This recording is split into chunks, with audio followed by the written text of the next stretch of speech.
Yeah, kid! Welcome everybody back to another episode of the Handsome Homebuyer Podcast. I'm your host, Charles, a.k.a. the Handsome Homebuyer, a.k.a. Captain Permit, a.k.a. El Judío Maravilloso. All right, Matt, there's two more AKAs today, but I don't want you to be nervous. I see the look on your face. It has nothing to do with the size of your hammer. All right? AKA, you know the first AKA. LLS Man of the Year. Fuck, dude.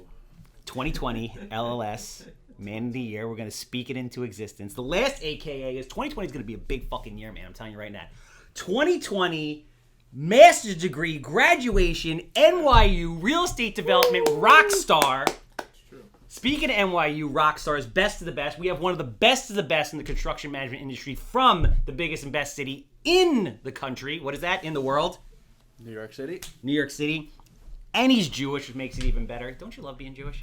I love being Jewish. This is what I tell people. People come to me all the time. Instant credibility. People come to me. I feel like I'm not even very religious, but truth is my mother's 100% Sicilian, but she converted. Did you know that? I did not know that. It still makes me Jewish. Makes sense, though. She converted. Does it? It kind of does. Why?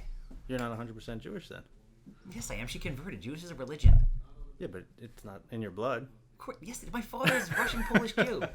This gives me the best of both worlds, I think. Regardless, that's not what we're talking about. But the point is this. People always come to me like, Charles, I want to make a lot of money. I want to start a business. I want to do this. I'm like, listen, you need comprehensive marketing strategy. You need education, things like that. We've talked about this. Yep. Last thing on the list, which really should be first thing on the list, is you should consider conversion.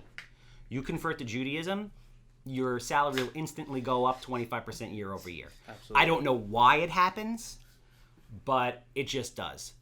Maddie, but before we go into the guest, Maddie, you know who else is also the guru and tops of the tops of anything and everything permit related?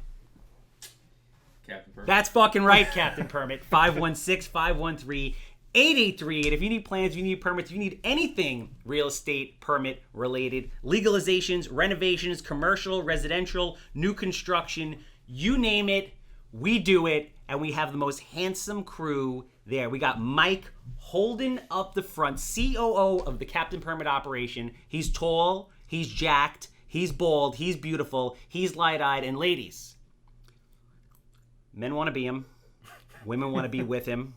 Keep it PG rated. But I found out something about Mike yesterday.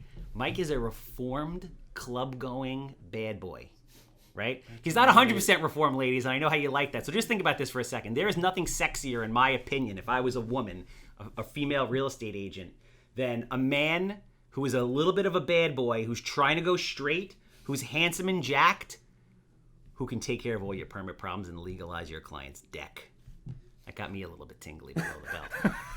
516-513-8838. And obviously, I'm the Handsome Homebuyer. If you have a house that smells like cat pee, is dated from the 1960s, has 6 inches of mold on the wall, human waste floating past the basement steps, land, notes, gas stations, you name it. If God created it, it can't be moved. I'm quick, I'm easy, I'm cash, I'm a good time, that's for sure. I want to buy it. 516-777 sold.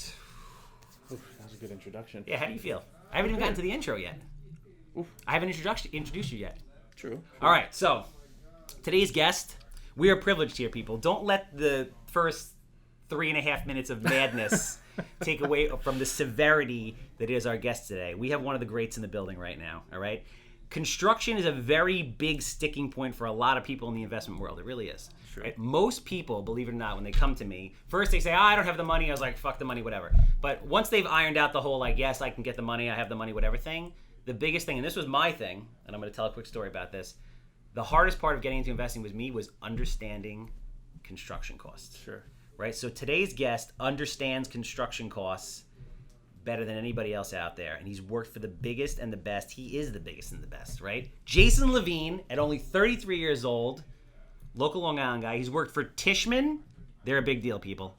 Turner, they're a big deal. And he is now, even bigger deal, the chief estimator at OmniBuild, which is an ENR. And for those of you who don't know what ENR means, because nobody knows what that is except Jason, is Engineering News Record. He's an NYU professor, my NYU professor.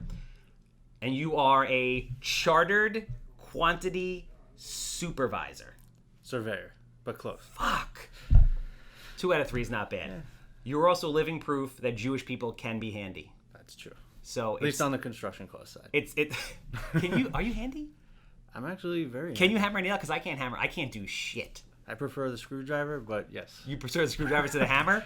Matt, our visuals, got the hammer on the lockdown. Jason Levine, everybody. Welcome, my man. It's good to have you here. Yeah, Thank you for coming out of from the boondocks that is New York City. Thank you for having me. Yeah, man. Very cool. So I want a little bit of background. We always go into the background because I'm very curious to know how... Merrick, right? Belmore. Same. But it's the one in the same. Kennedy High School? Kennedy High School. There's a difference between Kennedy and Calhoun, bro. Oh, there is, 100%. There is. But in terms of like, when I identify where I come from, it's Belmore Merrick. I'll say the same thing. Interchangeable. You say Belmore Merrick, really? Yeah. At least from the Kennedy High School perspective. It's Meaning all the same. You were happy about Kennedy or you weren't happy? I was very happy. You love Kennedy? I love Kennedy. Really? I loved every day, every minute of every day there. We all had the nice cars. We had the sickest childhoods. Yeah. I grew up in South Wantagh, which is like a stone's throw. You might have looked down on us a little bit over there from Kennedy, but not Merrick. But Actually, you know what? Wantagh never came up. It was kind of really? like Yes. There was like a few towns. There was no beef. No beef. Who'd you have beef with? Jewish guys from Long Island, especially South Shore. We don't have beef with anybody. We bruise easily. We don't try to get into shit. don't We try to even get get out of shit. Dude, I went one night when I was in high school. I don't know where we were, but I'm pretty sure it was like, let's call it Rockville Center. Okay.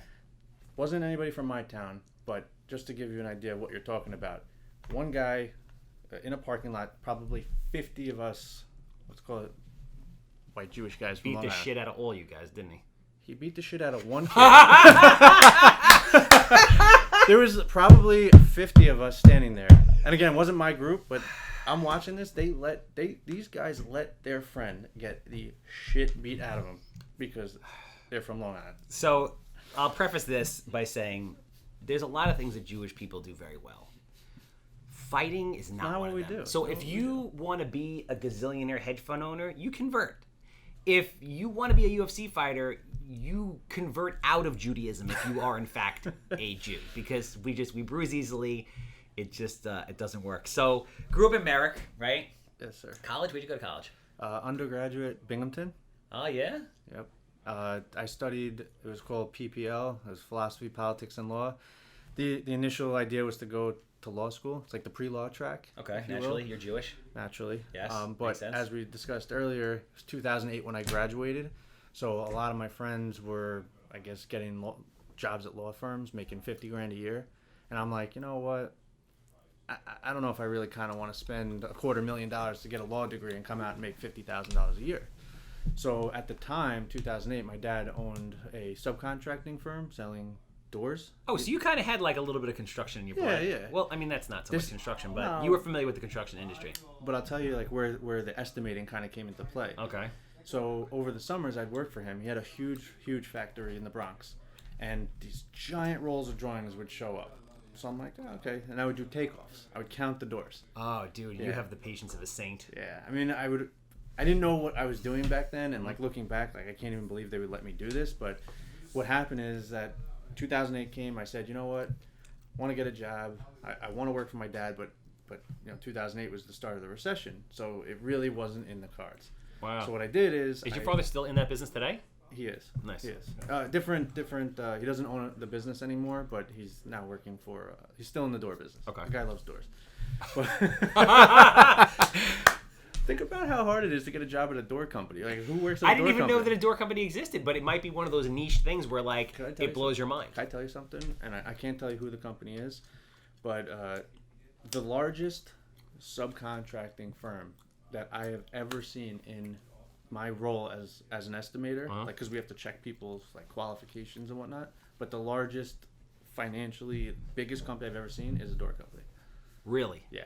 Like meaning just Like highest revenue. Highest revenue. I don't know what they make profit. Like that's not my business, but just like how much. All money they do, so they supply doors. Or they supply and install the doors. supply.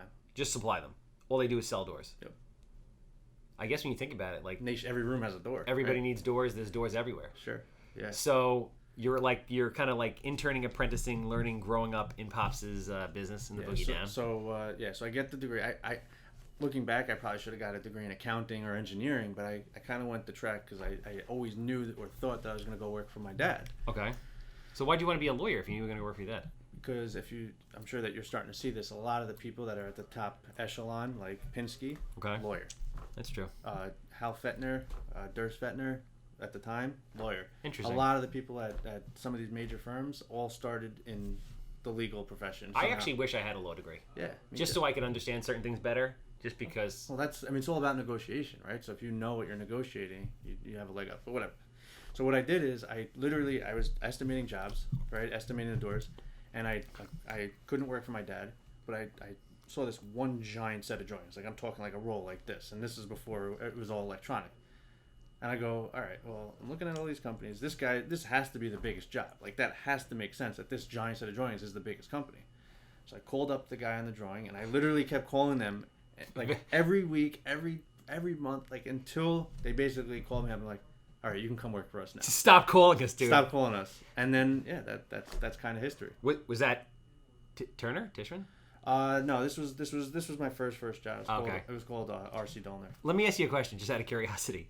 Was the drawing size really related to the company size? It's related to the project size for sure. Okay.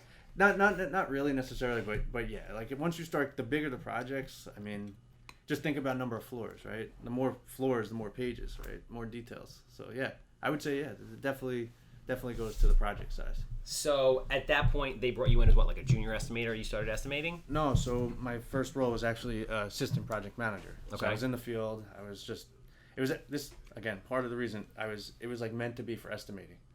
They go, oh, you're the new guy. It was actually the New York State Theater renovation. It was like a $50 million renovation where they play the Nutcracker. And this is 2008, right? 2008. So take us back for a second. Explain what was going on. I mean, that was a crazy time, right? It was terrible. So explain like what it was like to be in New York City in construction in general. Okay, so what I'm going to say is only based on my experience at the time. Nobody knew nothing. I had no idea what was going on. All I knew was that my job was special because there were not a lot of jobs going on, and we had the one job that was a public-private partnership. Yeah. Completely funded, and it was cost plus, meaning that just send the bill in. So it had to get done, right? They got a giant donation. Explain to people what cost plus is, because there's different ways that projects get quoted out. Yeah, so most of the big projects in Manhattan are something called a GMP, right, where it's guaranteed maximum price. So Tishman, Turner, whoever it is, submits a number, and they're guaranteeing that number for the owner. So when you're talking $1 billion big tower, owners like SL Green or related, they want certainty in their cost. Yeah. There's some projects though that are just so risky that are just there's so many unknowns, like major renovations, that they do something called cost plus, where it is essentially like you're not just gonna go crazy. Like you don't give that kind of contract to anybody, but you can't guarantee the price because there's too many variables. So the owner will say, okay, I'll give you a fee to run the project as if it's all open book. Yeah. But you're not on the hook for any final number per se. I mean, is this the kind of stuff that's also in just crazy designs or historical buildings or things that are just, they can get really out of control real fast? Yeah, for the most part. I mean, I've only seen one, which was that project, but I know that they come up on things that it's difficult to quantify. I forgot, not the thing at the World Trade Center that was like one of those crazy snafus where it's supposed to cost $2 billion but cost $4 billion. It kind of looks like a vagina. You know what I'm talking about? Where you go to the PATH train. Oh, the Calatrava train station thing. That thing that goes right by the World Trade Center. Yeah. Like, was that set up as like a cost plus type of thing? Do you know? I don't know the answer to that. Because who did that? That was actually a JV between Tishman and Turner.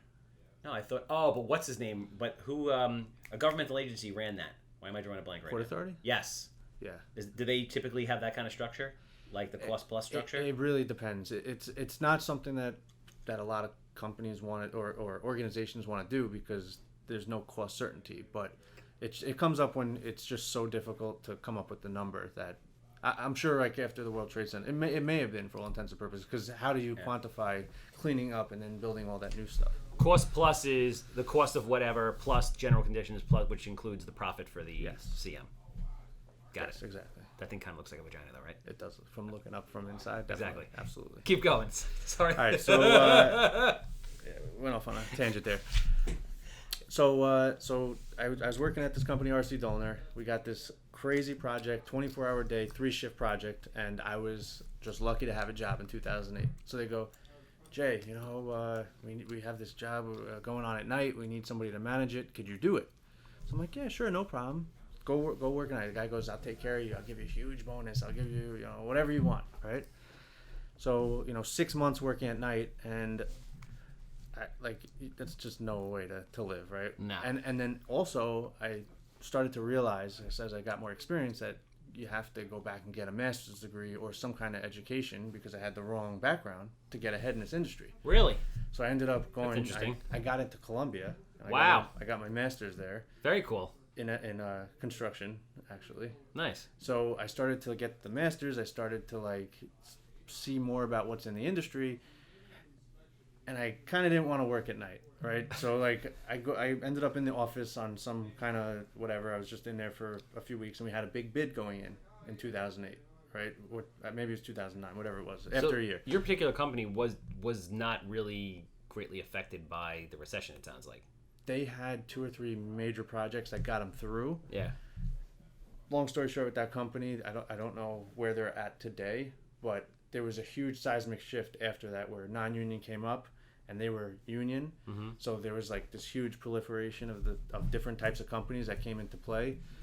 And once I got the master's degree, it kind of I started getting calls from recruiters and Turner. So things changed for me, but back to how I got into the estimating world. Yeah. I was in the office for whatever reason while I was not working at night, and we had a huge bid going in, and I knew how to do a takeoff, so I did the doors. The chief estimator loved it, but also it was called a lump sum bid, meaning that you just collect all the numbers, find it level the bids, and then I guess come to a final number. And I guess the polar opposite of cost plus would be lump sum. Okay. Right? So this is, Mr. Owner, here's your number. You don't get to see any of the numbers from the subcontractors. You don't get to know who we're dealing with. But I'm telling you, it's $10 million. The goal of a lump sum now is to buy it as low as you possibly can. And make the spread. Exactly. Does that affect the quality, though, for the developers out there who are listening to this? I would say yes and no, right? I mean, if you can't determine what subcontractors you want and you can't determine, what the GC is doing for all intents and purposes, I would say that if that's what is meaning quality to you, then yes. But, most of the GCs that I'm dealing with at the level I'm at, it doesn't matter what type of contract it is. They're going to give you the best job, right? If I have the ability to choose the contractors I want, that just means I can get it at a lower price. It doesn't necessarily mean it's a worse contractor. So, yeah, and I wouldn't say you can't make it a substitution because it's lump sum. It's just usually it just depends where the drawings are at. Okay, no, that makes sense. Can you explain to the listeners essentially the two things? A, exactly what an estimator does, sure, and what takeoffs are, and then B, the difference between construction management and general contracting. Okay. That was a lot. Yeah.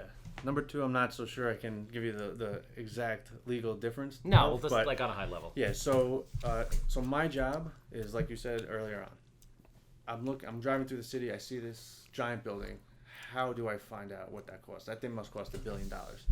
So what I do, I guess now my department will do, is you have to actually quantify every single item in that building.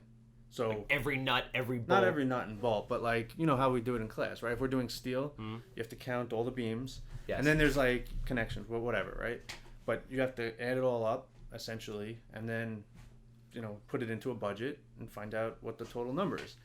But what happens is that on these big projects, the reason that there's a profession around it is that there's just so many different things. It's crazy. Like doing a house, you have one bathroom, you know what a bathroom costs, right? I could say that the tile in there is $3,000, whatever. But when you have 50 condos where each bathroom is different, each layout is different, and then you have all these different types of patterns of the tile and different thicknesses of the stone, or you have different heating systems and cooling systems and whatever, somebody needs to figure that out. But what we do differently than, I guess, just doing a takeoff, what really gives value to my position, is that we will tell you what the best efficient building structure is, meaning we'll give you options. So say you're doing a rental building, you're not going to be putting in a water-cooled VRF system or a 4-pipe fan coil system that is something you put in a condo, because you don't need to do that for a rental. Also, you want to just know that, say that you're putting in, like your designer has put in all types of hi-hats and lights and nice stuff that really doesn't fit with the program. We're going to be able to determine like if that is right or wrong. Or let's just say, like in class we talk about it, if you're over budget, how do we get under budget? How do we get back to the budget? So nobody would ever design a building and just say, I want all this, and then figure it out at the end. You're not going to be able to get financing, and you're not going to be able to really know if you're going to make money or not unless you have some kind of cost certainty, right? So that's kind of like what I do on a daily basis. So a lot of it is just like literally counting stuff, but then there's like a lot of analysis that goes along with it. Yeah, and a lot of experience, like years and years of experience, understanding that, for this asset class you want to design this way, for this asset class you want to design this way. Sure. You can value engineer with these products, and you guys are up to date on, new products, new systems, things that are coming out. Sure. I mean, especially now, New York City is like another planet, but with all this, the green initiative and the carbon, just the carbon emissions reductions. There's so many crazy rules and laws and regulations. Sure.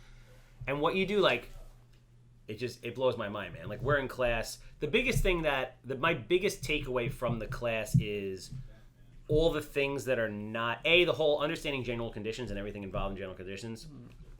Very cool. And then how the difference between construction management and then GC. So just touch on that for a second as far as like what the difference is. So my understanding is that, I'll take it to the contract type. So most construction managers don't perform any work, right? So think about Tishman, Turner, and now Omnibuild. We do not have any carpenters on staff. We do not have any HVAC guys on staff. We strictly go out and hire third-party subcontractors to do the work for us.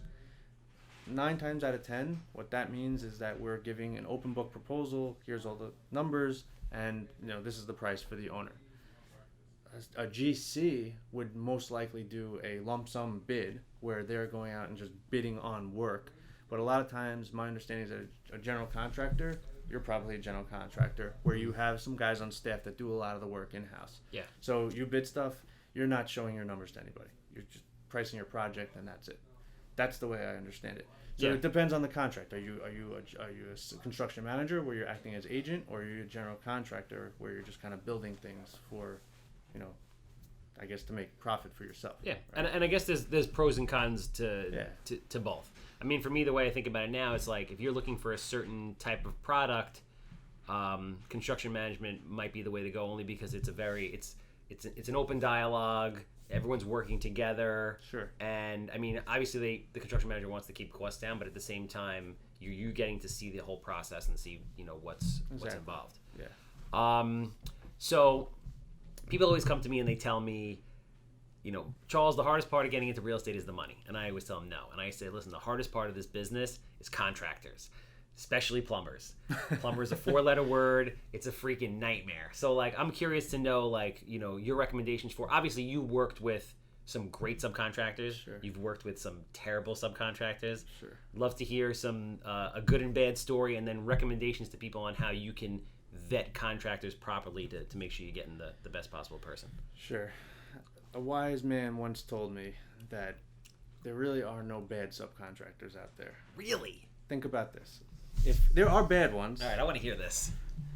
If every subcontractor that ever had a problem with a construction manager or a GC weren't referred or weren't able to do somebody else's project, then we wouldn't have any subcontractors out there. Everybody has a problem with somebody, right? So there's definitely guys that you don't want to work with, and that's very common. Okay. You don't want to... If you have a bad experience, you're probably never going to work with that guy again.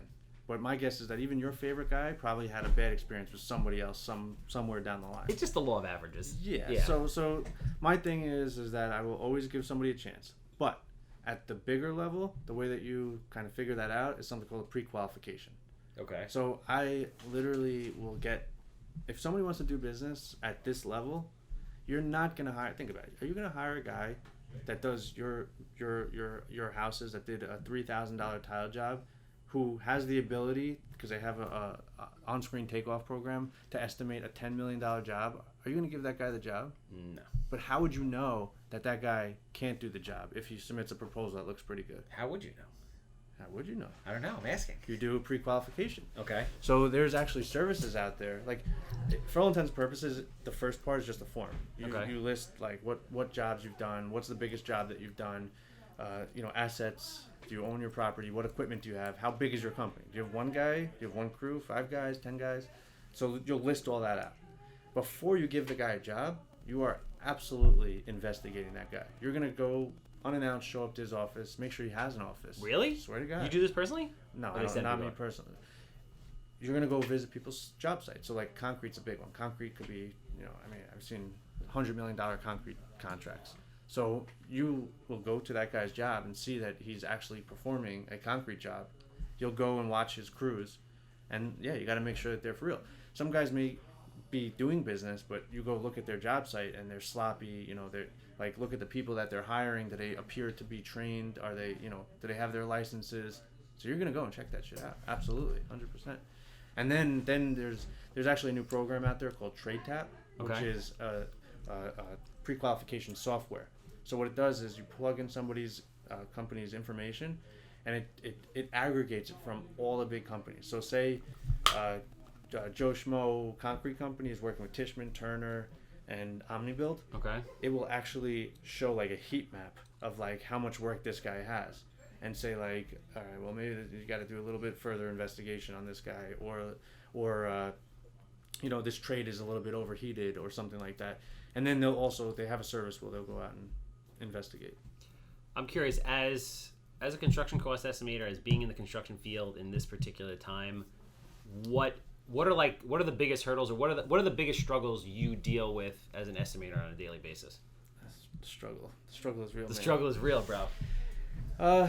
Struggle is just like, I mean, it's sad, but like doing takeoffs is just like you'd see in class, right? That is just mind-numbing, right? Like, yeah, it's like you gotta just do it. But yeah, I mean, the hardest part is unrealistic expectations. So you go from developers or from everybody? From everybody, my last project, I gave them a budget. It went up $40 or $50 a square foot, and it was 350,000 square feet. That's a lot of money. How much is that? Was that $50 a square foot times what?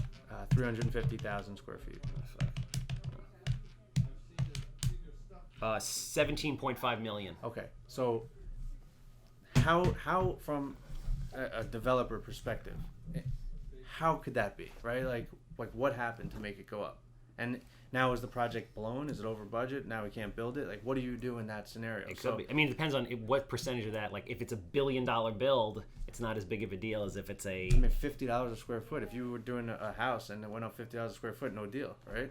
Well, yeah, that's basically the whole budget. Yeah, that's the whole budget, right? Pretty much. No, but I'm just saying. So now what happens is that there's the fight internally where it's like, what did you do wrong? What did you do, right? And they're already into the project, right? Yeah. Like, there's no turning back. There's no turn. Well, there's always turning back. Yeah, no, there's not. This is like, and then the client goes, it can't be. I need it to be $50 less than it was originally.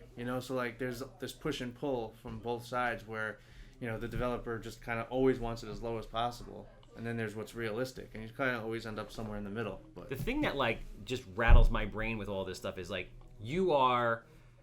I'm comfortable with the bigger numbers, right, at this point. But there's so much square footage and so much size that if you're a little bit off, it could be $17.5 million. Sure.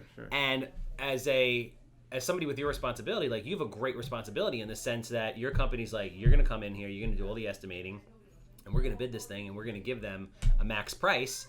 And if it's over, we're fucked. Sure. Like, there's a kid in one of my classes. He works for one of the companies that you used to work for. I'm not going to mention names. And he does, like, their something investigation. I forgot exactly what it was. But he's like, yo, we're like $50 million over a project right now and still getting fucking crushed. Yeah. He's like, and we're just getting crushed. He's like, we were supposed to make $2 million. We lost 50. Oh, my God. So, I mean, I'm sure that stuff happens. There's some times where, like, listen, law of averages, you're just going to... So, I mean, you got to be on point. Yeah, all the time. How the hell do you do that? So, this is something that I learned at Tishman, and I don't think that it was ever trained appropriately at the other companies, but maybe it just wasn't my position or my level that I was at, but it's all about analysis, right? it's all about looking at stuff and knowing the tricks to immediately say, does this make sense or not? Also, at the end of the day, like as much as I make up these numbers, you call a subcontractor and you say, okay, how much is this? Because it's always about the market. Like my price is whatever, but it's whatever the guy says that is actually going to do the work. That's the real price. But you got to make sure that the guy has everything included. So what I try to do is I just try to like fill all the holes. Right? Yeah. Just try to make sure. But yeah, you're right. Like, also it's a team effort. I as much as I want to say that I do the whole budget, I do the whole budget. But when it comes down to actually like, let's get the number together, that's a team effort. There's project managers involved, the field guys, everybody. But 50 million is bad. That's a bad bust. I mean, that's kind of unexplainable unless they really, really miss something or miscalculated, because that doesn't sound like that's really bad. Just so that people at home understand like the scale of stuff that you worked on, can you just drop a couple names of like, buildings or projects that you've worked on in the city during your career?